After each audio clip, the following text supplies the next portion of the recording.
Okay, dito tayo. Topic for now is solving quadratic equation using quadratic formula. Ayan, wait lang. So, ano nga ba yung quadratic formula? So, ito yun.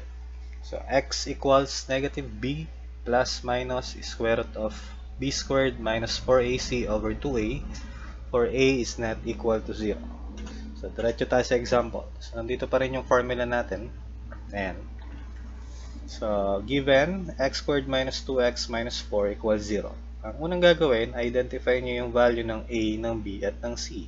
So, ang a natin dito is 1. Tapos yung b is negative 2. So, huwag kakalimutan itong negative. And then, ang c is negative 4. Anong gagawin after? Simple lang. Substitute nyo lang itong a, b, c doon sa quadratic formula natin. So, negative, ito siya. Tapos, yung b, negative 2. Lagyan lagi po ng parentheses para hindi malito kapag nagsasubstitute.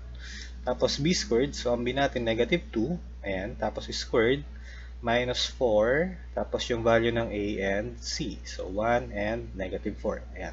Tapos, sa ilalim, 2a. So, 2. Tapos, yung a natin is 1. Tapos, simplify. Negative times negative 2 is positive 2. And then, plus minus, ito. And then, yung negative 2 squared is 4. Ayun.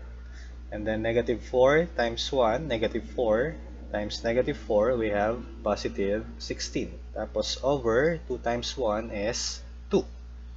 Ayan. So, copy yung 2, plus minus. Tapos, 4 plus 16 is 20. And then, over 2.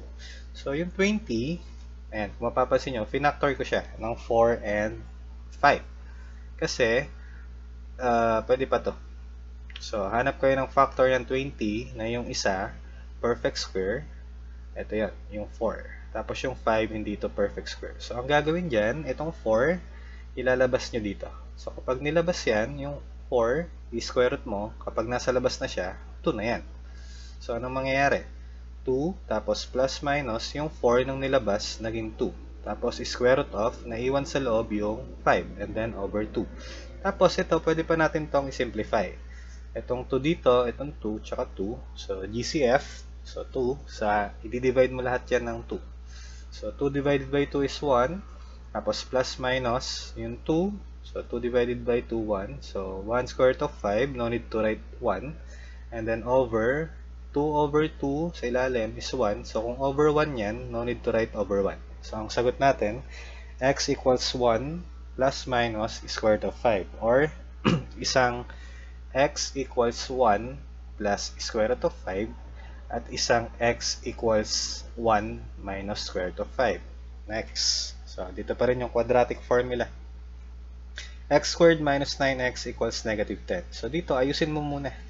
So, x squared minus 9x, lipat mo tong negative 10 sa kabila. So, nung nilipat, naging positive 10 and then equals 0. So, find the value of a, b, and c. Ang a natin is 1. Ang b is negative 9. And then yung c is 10. And then substitute. So, negative b. So, negative. Tapos negative 9. Plus minus b squared. So, negative 9 squared. Minus 4. Ayan, 4. Tapos yung ac natin, 1 and 10. Over 2a. So, 2a. 2. Tapos yung a natin is 1. Next. Negative times negative 9, we have positive 9. Plus minus. So, ang negative 9 squared is 81.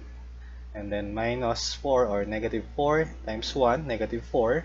Times 10, negative 40. Tapos sa ilalim, 2 times 1 is 2. 9 copy plus minus 81 minus 40 is 41. So, hanggang dyan na lang yan. Yung square root of 41, okay na po yan. So, ang sagot natin, x equals 9 plus minus square root of 41 over 2. Next, so quadratic formula ulit. X squared minus 2x minus 19 equals 0. So, ang a natin 1, ang b is negative 2, ang c is negative 19. Then, substitute. So, negative b, ito yung negative, ang b natin negative 2. Tapos, b squared, so negative 2, tapos squared, minus 4, ayan, AC, so 1 and negative 19. Sa ilalim, 2a, or 2 times 1, ayan. Negative times negative 2, positive 2, tapos plus minus, ayan, Negative 2 squared is 4. Ayan. Negative 4 times 1, negative 4. Times negative 19, we have positive 76. Tapos 2 times 1 sa ilalim, we have 2. Next, copy yung 2, plus minus. 4 plus 76 is 80. Tapos over 2. So yung 80, pwede natin ulit i-factor yan. 16 and 5. Kasi yung 16, perfect square yan. So copy lang ulit. Anong mangyayari? Yung 16, pag nilabas mo, or square root ng 16 is 4. So ganito na yan. 2 plus minus, yung 16 naging 4. Square root of, may iwan sa loob yung 5. And then over 2.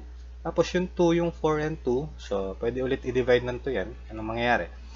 2 magiging 1 na lang. Yung 4 divide 2 is 2. So over 2 over 2. Or ito magiging 1 na lang din. So over 1. So no need to write. Ang sagot natin, x equals 1 plus minus 2 square root of 5. Kasunod. 2x squared plus 6x equals negative 3. Lipat. So 2x squared plus 6x naging positive 3 equals 0. Ang a natin is 2, ang b is 6, ang c is 3. Then substitute.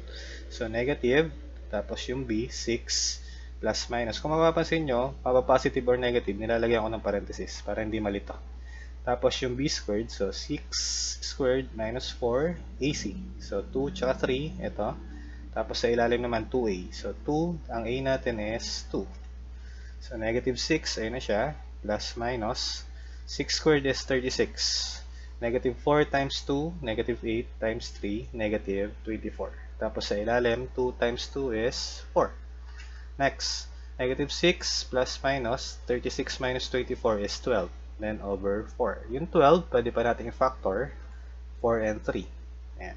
Kaya ilalabas natin itong 4. Magiging 2. So, negative 6 plus minus. So, yung 4 nang nilabas, naging 2. Square root of 4. Ayan. Or, yung 4, square root of 4 nang nilabas, naging 2. Naiwan sa loob yung 3. And then, over 4. Tapos, yung 6, yung 2, and 4, pwede natin ulit i-divide ng 2 yan. Kaya, maiiwan, negative 6 over 2, negative 3. 2 over 2 is 1, or 1 square root of 3. Tapos sa ilalim, 4 over 2 is 2. So, ang final answer natin, x equals negative 3 plus minus square root of 3 over 2. Last tayo. 2x squared plus 13x plus 20 equals 0. So, ang a is 2, b is 13, c is 20. So, substitute. Negative, tapos 13, tapos plus minus, yung b squared. So, b is 13, 13 squared, minus 4 ac. So, 2 tsaka 20. And then sa ilalim, 2a, 2 times 2. So, negative 13, ayon, plus minus. 13 squared is 169. Negative 4 times 2, negative 8 times 20, negative 160 over 4. Tapos, negative 13 plus minus, 169 minus 160 is 9 over 4. So, ang square root of 9 is 3. So, kung mapapansin nyo, ito yan, negative 13 plus minus 3 over 4. Pag-iwalay natin. Isang negative 13 plus 3 over 4. Isang negative 13 minus 3 over 4. So, dito, negative 13 plus 3, negative 10, tapos over 4. So, x equals negative 5 over 2. Tapos dito, negative 13 minus 3 is negative 16 over 4. So, negative 16 over 4 is negative 4. Okay po.